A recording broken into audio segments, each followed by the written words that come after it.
power of Sony's cell processor allows programmers to create truly immersive gameplay that was unimaginable on other consoles. The best proof of what Cell and the PS3 really can do is probably that you've got dozens of dragons, sometimes hundreds of dragons, flying in the air, and you've got this complete air battle, and usually that would be about it. Now with the PS3, the crazy thing is we can at the same time have a complete real-time strategy battle with thousands of troops on the ground going on. Just like in a real battle, decisions are being made on all levels, but that does not mean one person can't affect the outcome. Down to the bridge and torch the enemy troops! The armies are fighting independent of you. The tide of battle is swaying independent of you. You can then go down and influence the tide of the battle, which is one of the key things to do, but they're shooting catapults at each other, the archers are fighting, the swordsmen are fighting against each other. There's literally 20,000 troops on the ground fighting it out. You're just one guy on one dragon.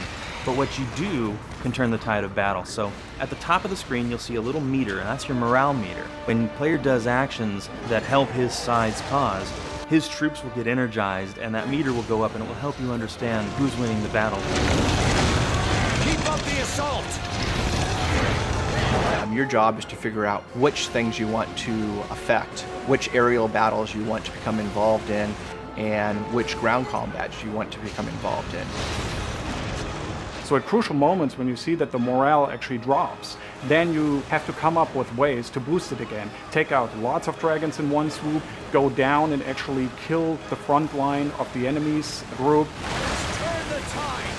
Basically do gruesome things to the enemy which would boost the morale of your troops, and in general just figure out how that whole strategy works out from your perspective as just one guy in this huge battle. But in the end, even the most powerful tools are not enough. You need a creative, talented, and dedicated team to make the game truly great. We've been pursuing kind of this gameplay for a while now. It went from you're in a world and there's 10 other objects in the world and you do something with those 10 objects. Then it went to you're supposed to be part of an army and do something with the army, but the army really was more of a backdrop. And this time around, I think we really got to a point where you're doing something and your actions influence the outcome of a big battle, for example. So it's not just something that's happening in the background, it's also something that you are a part of.